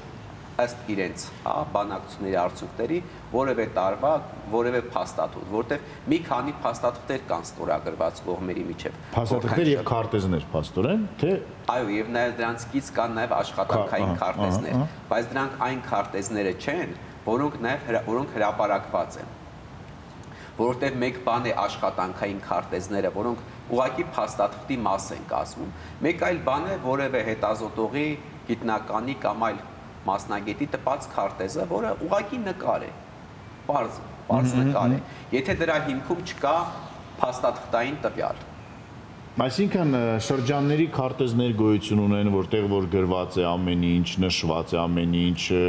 գետակներով, բլուրներով, եւ ստորագրված են երկու կողմից։ Օրինակ, տարբերակ կա, որ Ադրբեջանը եւ Հայաստանը ասում են, որ մենք բոլորս իրար երկու կողմը ընդունում ենք, որ մենք վերանայում ենք 36 թվականին այդ բոլոր մեր քարտեզները եւ ստորագրում ենք։ Իրենք իրավունք ունեն կողմերը բանակցությունների ժամանակ հանգել որոշման թեկուզ 0-ից նոր սահմանագիծ հաստատել կամ որևէ փաստաթղթի վրա կանգնել։ Այսինքն այստեղ հենց խնդիրն էլ դրա մեջ է, կամ փաստական սահմանը դարձնեն վերջնական սահմանագիծ։ Այսինքն նաև պատմությունը այսպես է, որ կարող ենք 0-ից մաքուր վերցնենք ու գցենք։ Սկսել գծել։ Բայց դրա համար պետք է չպատերազմենք, փաստորեն պատերազմ չպետք է լինի եւ պետք է լինեն նաև գարանտիաներ, որ հետո չի լինի պատերազմ գծելուց հետո։ Շատ, այո, խնդիրն է հենց դրա մեջ է։ Այսինքն պետք է լինի փոխվստահություն, ինչ այսօր չկա։ Դրա համար եթե չկա փոխվստահություն, պետությունների, հանրությունների միջև չի կարող սահմանագիծ հաստատվել։ Այսինքն դա երկարատև գործընթաց է։ Այսինքն դա տարիներ կարող են տևել։ Տեսեք նույն հայ-վրացական սահմանագծի դեպքում մենք խոսեցինք 1991 թվականից մինչև այսօր։ Այս դեպքում, պարոն Սուքիասյան, այսպիսի գրքեր, որը կոչվում է անեքսիա արմյանских территорий, այսինքն ինչ որ բան մեզանց վերցրել են։ Հիմա մենք տպագրում ենք այսպիսի գրքեր, իրենք տպագրում են, որ մենք իրանցից ենք վերցրել, իրանք մեզանից են վերցրել, բոլորը իրարից վերցրել են իրականում։ Այսպիսի գրքեր ինչի համար են անում, այս գիտնական աշխատանքը ինչի համար է արված, որ ցույց տանք, որ մենք իրանք մեզանց վերցրել են։ Այս դեպքում մեր դեպքում ոչ թե իրենք վերցրել են կամ չեն վերցրել, մենք ներկայացրել ենք իրականությունը ինչպես է եղել։ Իրանք ունեն իրենց իրականությունը, դրա մասին է խոսքը։ Իրենք էլ ունեն իրենց իրականությունը, եւ իմ հիշատակած մեր գործընկերն է ադրբեջանցի նման աշխատանք էլ ունի տպագրած։ Հայերի, դատենք տարածքային նկարտումները Ադրբեջանի նկատմամբ մոտապես այսպիսի վերնագրով։ Այսինքն կան նման աշխատանքներ, բայց առավելապես վերնագրից բացի, որտեղ տեսեք այդ անեքսիա բառը, որ օգտագործում է, սա ամբողջ 1920-ականների եւ 30-ականների վերաբերյալ է, հատկապես օրինակ նույն Նախիջևանի դեպքում ես ձեր հետ լիովին համաձայն եմ, ուղղակի որ մենք ասում ենք, որ ուղղակի անեքսիա է, ես ձեր հետ լրիվ համաձայն եմ եւ ես ուզում եմ, որ մեր հանրապետությունը շատ ավելի մեծ եւ այլ, բայց հարցը նրանում է, որ նրանք էլ են նույն բանը ուզում եւ այդ դեպքում դե տեսեք դրա համար ես ասում եմ, որ մեկ բան է թե ինչպես է եղել 1920 թվականի ընդհանուր դեկտեմբերի 2-ի փաստաթղթով, մեկ բան է թե գուցե թե հարյուրամյակներ կամ հազարամյակներ առաջ մեկ այլ բան է, իսկ իրավական առումով մենք մոտ այդ շուրջ 30,000 քառակուսի կիլոմետրի վրա պիտի հավանաբար կանգնեն կողմերը, որտեղ դա է փաստաթղթավորված իրականում։ Գուցե մենք դա շատ չենք ցանկանում, իբրև հայ մարդիկ, Հայաստանի քաղաքացիներ եւ այլն, մեր սրտից, մեր ցանկություններից դա չի բխում,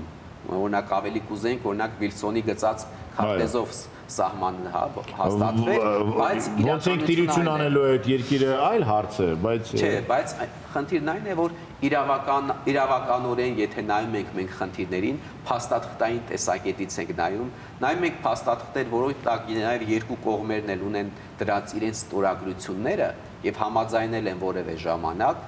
եւ Խորհրդային Ադրբեջանը եւ Խորհրդային Հայաստանը եւ ամենաբարձր մակարդակով դրանք վավերացվել են, բայց նաեւ ընդգծենք, որ խորհրդային տարիներին թեև որոշումներ կայացվել են, բայց մինչև Խորհրդային Միության մայրամուտը Հայաստանն ու Ադրբեջանը էլի սահմանային վեճեր ունեցել են, այնպես չի որ չունեն։ Վերջին նման փաստաթուղթը Հայաստանի եւ Ադրբեջանի սահմանները հստակեցնող ստորագրվել է 1988 թվականի հունվարին, այսինքն Արցախյան շարժման սկզբից ընդամենը 1 ամիս առաջ։ Ուղղակի այդ փաստաթուղթը չգործադրվեց, որովհետև սկսվեց շարժումը, այնուհետև Խորհրդային Միությունը փլուզվեց, պատերազմ եւ այլն։ Այսինքն նման փաստաթղթեր կան եւ նման խնդիրները բազմաթիվ են։ Խորհրդային շրջանում էլ մենք 1960-ականները, 70-80-ական ունենք դեպքեր, երբ որ հատկապես ադրբեջանական սահմանակից կոլտնտեսությունները, խորհրդտնտեսությունները սահմանակից հայկական հողերն էին սավթում։ Մի տեսակ մեր խնդիրները շատ են, ես մեր զրույցից դա եմ հասկանում, որ շատ են, անսահման են եւ լուծումները գոնե ես իմ կարճ խելքով չեմ տեսնում։ Հուսամ համապատասխան մարմինները տեսնում են։ Լուծումներ պիտի լինեն, պիտի փորձել գալ լուծումների, բայց միայն մի կողմի ցանկությամբ դա բնականաբար չի կարող լինել։ Բայց նաեւ երկու կողմերը պիտի պատրաստվեն լուծումների։ Մնացել է մեզ ընդամենը 2 րոպե շատ հիմար միգուցե հարց։ Գոյություն չունի ինչ-որ ձյաձյա կամ ճուճա, որը որ կարող է զանգել երկու կողմին, ասել այսպես։ No։ Ես գծում եմ սահմանը ու վերջ։ Մակնա, ովա, չգիտեմ։ Աստորեն գուցեև չկա այդպես տարբերակ։ Բայց ով ասեց, որ նման հրահանգով լուծվածը Հայաստանի օգտին պիտի լինի։ Ես չգիտեմ, ով ասեց։ Ուղղակի մենք կարող ենք դրա հետ չհամաձայնվելով ապրել եւ միգուցե հասկանալ, որ էտա ու եկեք ապրենք մի բան անենք այս երկրում։ Մեր կատարած շարադրանքում հենց նման օրինակներ կան։ Հենց Մոսկվայի կարծի կոնֆերանսներ ձեր ասած այդ մի ձեռքով լուծվածներ են։ 1929-ին էլի անպետությունների սահմանների որոշումը էլի մի ձեռքով եղավ, բայց կյանքը ցույց տվեց, քանի որ կողմերը դրան իրենք չէին եկել հասել, այդ խնդիրները մնացին իրական կյանքում։ Դե կյանքը նաև ցույց է տալի, որ մենք էլ չենք կարող պայմանավորվել մեր հարևանների հետ։ Գուցե շատ շուտով արդեն կարող հետագայում չգիտենք, ես ուղղակի ուզում եմ ասել, որ գիտեք ինչ, տարածքներից շատ ավելի կարևոր են մարդիկ եւ այն, թե ինչպես ենք վերաբերում մենք մեր տարածքներին։ Հեռու չգնանք, մեր յուրաքանչյուրս մեր քաղաքը, մեր գյուղը եւ այլն, սիրեք, փայփայեք, մաքուր պահեք։ Եվ ծանոթ եղեք պատմությանը, ինչպես արդեն ասացին, գրախանութներում գիրքը հասանելի է 3 տարբեր լեզուներով, կարող եք ձեռք բերել եւ հասկանալ, եթե պատմության դասերից ինչ-որ բաներ բաց եք թողել։ Ուղարկելու նաեւ իրեն ուղարկել։ Եվ առաջիկա մենք պատրաստ ենք նաեւ շնորհանդեսը կազմակերպել, սպասեցինք, որ 3 լեզուներով տարբերակներն էլ լույս աշխարհական։ Երբեք մտածել եք, որ թուրքերեն եւ ադրբեջաներեն նաեւ լինի, որ Անկեղծ չենք մտածել, որովհետեւ կարծում ենք, որ անգլերենով եւ ռուսերենով իրենք հանգիստ կարող են կարդալ։ Պարզ է։ Ոնց որ հայերենով էլ։ Հայերենով հասարակ մեզանից շատ ավելավ, քան մենք թուրքերենով։ Շնորհակալություն։ Շնորհակալություն աշխատության համար, հարցերին պատասխանելու համար։ Հիշեցնենք, որ մեր տաղավարում էր պատմական գիտությունների թեկնածու, դոցենտ Գիտությունների ազգային ակադեմիայի պատմության ինստիտուտի ավագ գիտաշխատող Համոս Սուքիասյանը։ Մեզ մոտ այս պահին կլինի, չեմ կարող ասել թեմայի շարունակություն, բայց գրադարաններ ենք հիմա գնալու, գուցե այնտեղ էլ հետաքրքիր գրքեր կարողանանք գտնել, կամ գուցե այս գիրքը շուտով լինի աշխարհի ամենակարևոր գրադարաններում, ինչը կլինի հրաշալի։ Որոշներին ուղարկել ենք մենք գրադարան։ Ուղարկել, համոզված եմ դրանում, որ այո, դա էլ է շատ կարևոր։ Գնացինք դեպի զարմադարան եւ գրադարաններ։ Զարմագրադարան։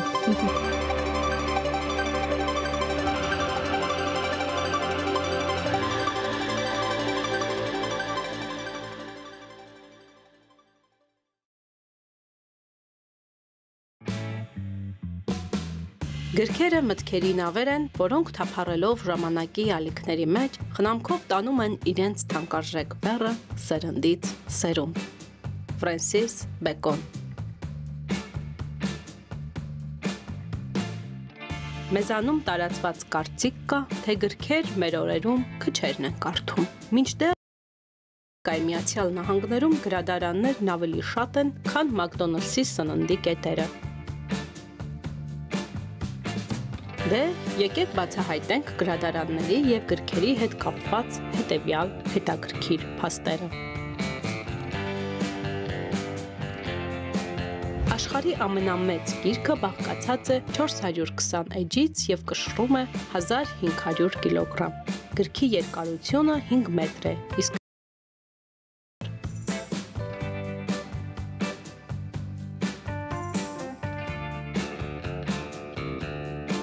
Սա Մուհամեդն է, անվանումով այս գիրքը հրատարակվել է Դուբայում և արժե 2.7 միլիոն ԱՄՆ դոլար։ Գիրքը գրացված է նաև Գինեսի ռեկորդների գրքում։ Ամենահամառոտ գիրքն ունի ընդամենը 2 էջ և բովանդակությունն արտահայտվում է 2 բառով՝ պատերազմ, ոչ։ Այս գիրքը լույս է տեսել 1965 թվականին Հարավսլավիայում։ Ամենաշատ էջերով գիրքը 17-րդ դարի չինական հանրագիտարանն է, որն ունի 853,450 էջ։ Ամենափոքր գրքի էջերի երկարությունն ու լայնությունը կազմում է 0.77 մմ, իսկ տառերի լայնությունը 0.001 մմ։ Սեզոնային ծաղիկներ անվանումով 22 էջանոց միկրոգիրքը հնարավոր է ձեռք բերել $230։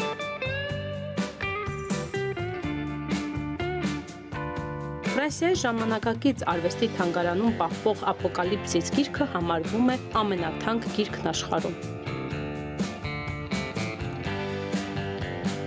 Գրքի քաշը 120 կիլոգրամ է, իսկ գինը $100 միլիոն։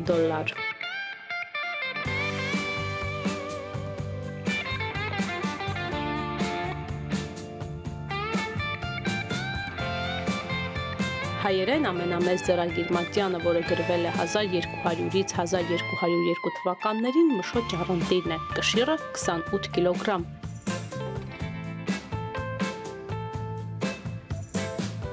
Իսկ ամենափոքր ձեռագիրը 1434 թվականին գրված տոնացույցն է, որը կշռում է 19 գրամ։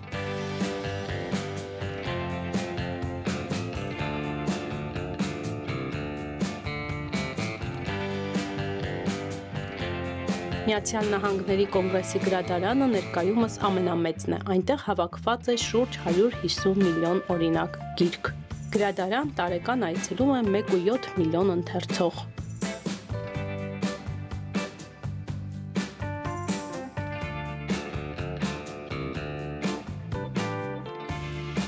Հին աշխարհից մեզ հասած ամենամեծ գրադարանը պատկանել է Ասորստանի թագավոր Աշուրբանիպալին։ Նագետները պեղել են 25,000 սեպագիր կավե աղյուսներ։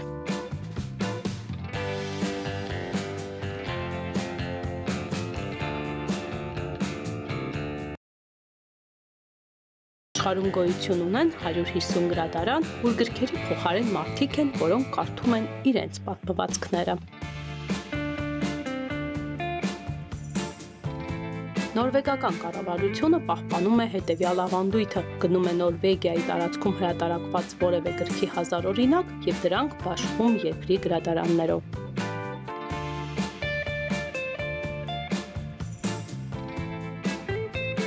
Ամստերդամի օդանավակայանում 2010 թվականից գործում է գրադարան, որտեղից կարելի է գիրք վերցնել ազնիվ խոսքով։ Եթե այցելուն ցանկանում է վերցնել իր հետ գիրքը, ապա պետք է փոխարենը մեկ այլ գիրք թողնի։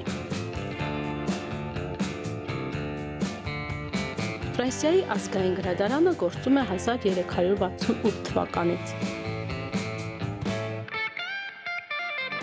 Ֆիննական Վանատա քաղաքի գրադարանն աննկատ վերադարձվել է մի գիրք, որն այնտեղից վերցվել էր դեռևս 100 տարի առաջ։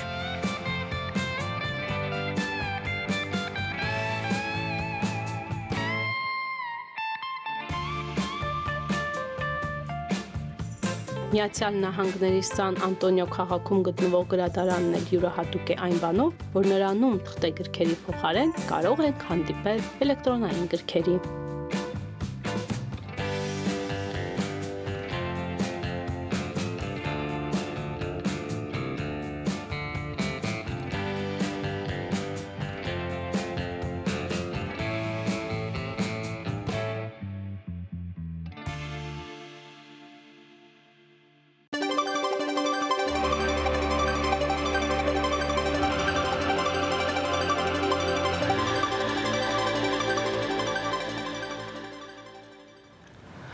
Վերադարձանք գրադարաններից, կարդացեք անկախ նրանից, թե ինչ է ձեռքի տակ ընկնում, միևնույն է կարդալն ամենակարևորը, անգամ յուրաքանչյուրս մեզ համար, ամենանկարևոր գիրքը միևնույնն է տալիս է էլի շատ բաներ։ Ինչ որ փոքրիկ, բայց շատ կարևոր։ Գոնե հասկանում ես, էլ ինչ չես կարդա երկրորդ անգամ։ Ինչ է էլի լավ է։ Այո։ Բայց ոտ այս պահին կոմերցիոն դադար է սիրելի հեռուստայտող, հետո կվերադառնանք։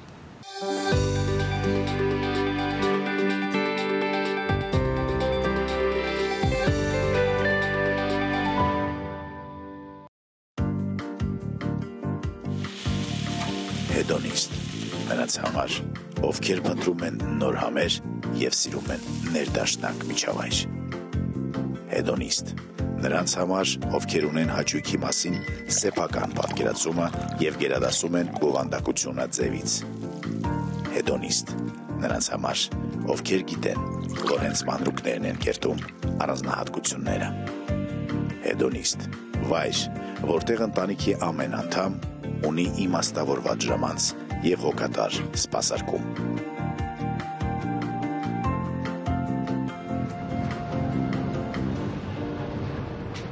Հետոնիստ Լեոյի 52։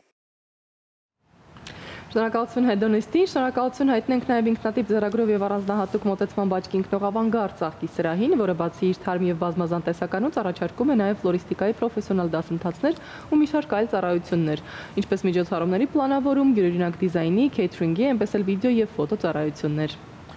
Ավանգարդ ծաղկի սրահը գտնվում է երկու հասցեներով, Սարյան 1 եւ իհարկե Գայի պողոտա 12 կոտորակ 10։ Կարող եք պատվիրել ծաղկները նաև հեռախոսահամարի միջոցով 044 779 778։ Այո, զանգահարեք, իսկ նշենք, որ մեր գործընկերն է նաև Energy Fitness ակումբը, ակումբը մատուցում է կոմպլեքս ծառայություններ երկու ընդարձակ մարզասրահ, որոնցից մեկը ընդհանուր է, մյուսը հատուկ առանձնացված է կանանց ու աղջիկների համար ու միայն նրանց։ Նորագույն մարզասարքերով հագեցած սրահում ձեզ հետ աշխատելու են բացառապես որակավորված եւ հոգատար մարզիչներ, ինչպես նաև կարող եք օգտվել խմբային մարզումների, աղիսենյակի, շոկեբաղնիքի սրճարանի, սպորտ բարի ու մի շարք այլ ծառայություններից։ Ձեր արդյունքը Energy-ում ներողություն, իհարկե երաշխավորված է, գնացեք, մարզվեք եւ ինքներդ կհամոզվեք, այո, հասցեն է Energy-ի Պարուշ Սևակի 51 կոտորակ 2։ Մենք նաև այո ունենք էլի գործընկեր, որն է օրգանիկուս մուլտիբրենդային խանութների ցանցը, խանութ սրահներում ներկայացված են 2000-ից ավել օրգանական ու բնական խնամքի կոսմետիկ միջոցներ նախատեսված դեմքի, մարմնի ու մազերի համար։ Սրահներում ներկայացված է նաև էքսկլյուզիվ տեսականի, որն ունի օրգանական կոսմետիկայի միջազգային հավաստագիր, ինչը խիստ կարևոր է։ Կանանց տոների հետ կապված խանութներում գործում են զեղչեր, այնպես որ շտապեք, քանի դեռ տեք կարող եք, ոչ միայն տղամարդիկ, այլև կանայք, եւ որպես նվեր եւ ինքներդ ձեզ համար։ Այո, շտապեք հետեւյալ հասցեներով՝ Դալման մոլ 2-րդ հարկ եւ Երևան մոլ 1-ին հարկ, հեռախոսահամարներն են 095 62 53 02 եւ 055 62 53 02։ Իսկ Facebook-ում եւ Instagram-ում Օրգանիկուս Արմենիան կարող եք գտնել հետեւյալ ուրեմն։ Այո, հասցեներով։ Գարուն է, գարնանը ամենակարևորը իհարկե չմոռանալ վիտամինների կարևորության մասին։ Քանի որ վիտամինները պակասել են եւ հիմա դիարակ հավաքենք։ Այո։ Պաշարը, այո, հավաքենք, գարնանը, ինչպես գիտենք, բացի սրումներից ամենատարբեր, նաև գլխացավեր են երբեմն լինում, մաշկ մազերն են շատ խոցելի վիճակում լինում, օրգանիզմն է թույլանում այնպես, որ պիտի առողջ ապրելակերպին հետևենք, տեսնենք, թե այսօր մեր գործընկերները ինչ են պատմում այս էջում, առողջ ապրելակերպի մասին եւ վերադառնանք։ Ինձ թվում է խելացի եւ շատ կարեւոր բան է։ Կանաչ մի բան հաստատ այնտեղ կգտնենք։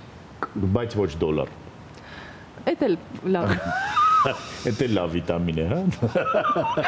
Գնացի։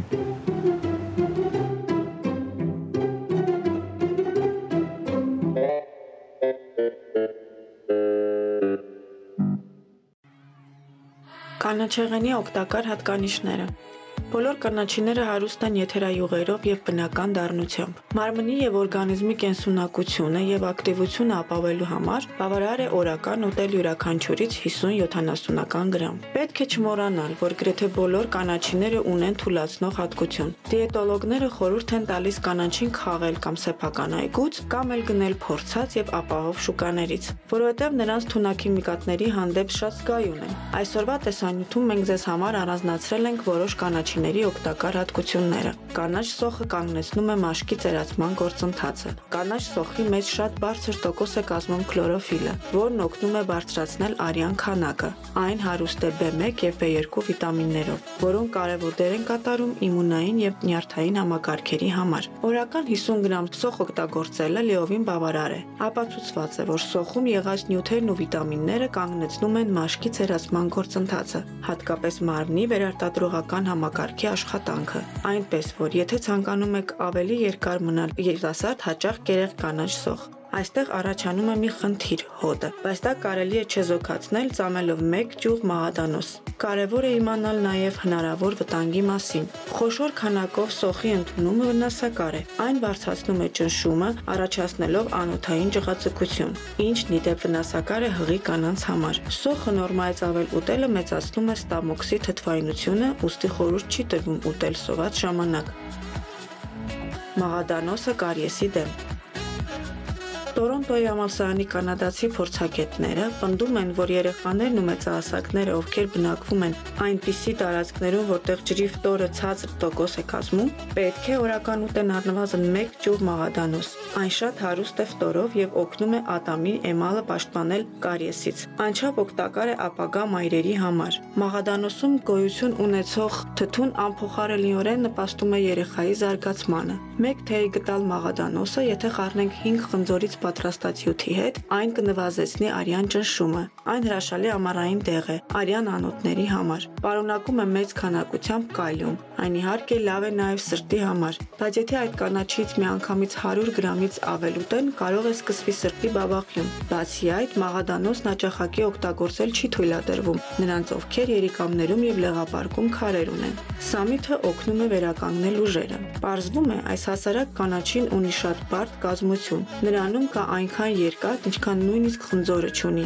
Միջնադարում սամիթը հանդիսացել է լուրջ դեղամիջոց վնասվածքների եւ խոլերայով հիվանդների համար։ Սամիթը լայնացնում է արյան անոթները, օգնում է անքնության դեպքում, քանի որ նրանում եղած ամինաթթուները ընդլայնում են քնի հորմոնների արտադրությունը։ Անշուշտ բոլոր ծնողները գիտեն, որ սամիթի ջուրը հրաշալի միջոց է երեխայի փորի ցավը հանգստացնելու համար։ Սամիթի ջուրը հանգստացնում է հոգնած աչքերը, անցկացնում կարմրությունը։ Սամիթը հարուստ է եթերայուղերով։ Չափից շատ ուտելը արագացնում է սրտի զարկերը, իջեցնում ճնշումը, առաջացնում տագնապ, ծանր շնչառություն։ Հատկապես հղիներին խորհուրդ չի տրվում շատ սամիթ ուտել։